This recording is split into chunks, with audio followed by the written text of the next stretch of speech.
Everyone, Michelle Ferrari here, Member of Parliament for Peterborough Kawartha. And I think what is so sickening about what is unfolding and what many of us who work in Parliament know, but now that the general public is slowly getting this information, is that you have a government, Justin Trudeau's government, who's soft on crime, where criminals' rights trump victims' rights. And nothing has been more obvious than the recent news that have come out, that has come from my colleague Frank Caputo.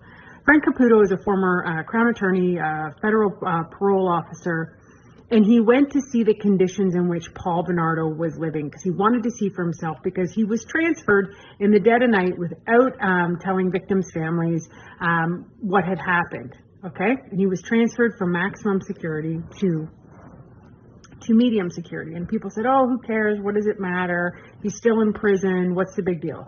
Paul Bernardo raped and murdered multiple women. He is a serial killer and one of Canada's worst. I hate saying this guy's name because he loves it, and it's sick, and he's twisted, and he shouldn't even get this, but here's the reality of what's happening. Frank goes to this medium security prison. It's like a university campus. Buddy has access to porn. Yeah. He has access to a tennis court, access to a hockey rink, and maybe he wants to get some special food one night. Meanwhile, you have Canadians who are showing up to work, doing everything that is asked of them. They're starving. They're lining up at food banks. They can't afford housing. They can't afford rent. They are genuinely suffering. But the priorities under Justin Trudeau is to ensure that sickos and psychopaths and sadistic killers like Paul Bernardo, and wait for it, guess who his neighbor is in this nice, cushy little university campus medium security prison? Luca Magnotta. This is the guy that cut up a victim and mailed the pieces out. They're roommates. Isn't that great? These are direct results of their policies. I have been working with a young woman named Carrie Kehoe. Carrie Kehoe was 9 years old when she was viciously sexually assaulted by a vicious predator who's now serving a life sentence, Richard Charles Joyce. And he was eligible for parole, which is mind-blowing. Why is Robert Pickton eligible for parole when you murder and kill people?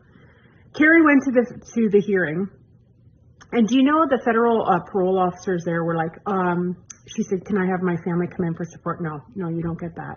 But Mr. Joyce, do you need a Kleenex? Mr. Joyce, do you need water? Mr. Joyce, do you have what you need? Mr. Joyce, are you okay? And Carrie was left and mistreated. And it was found out that she was mistreated. This is the culture that Justin Trudeau has created in our country. Victims don't matter, and criminals, you know what? Did you shoot left or do you shoot right? What hockey stick do you need? Like, I'm all about reformative justice. I'm all about people having access to food and water, but come on. Access to luxuries that 95% of Canadians will never have while mistreating the victims and not communicating to them of what's happening?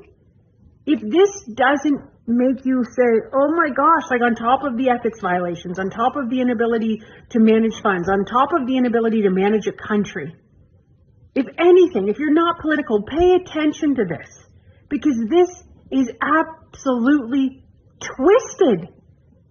And now you have a new, anyway, I'll go into more videos about what's happening, but I'm telling you, you have to pay attention to this. You have to. This isn't some, oh, well, it's fine, it's no big deal. It's so much bigger than this. Two of Canada's worst serial killers. I don't know, Paul, should we play tennis tonight or maybe we should play hockey? Wow, people are lining up at food banks. Good, innocent Canadians. The families of the victims, of the people and children they murdered. That's wrong. And it's sick.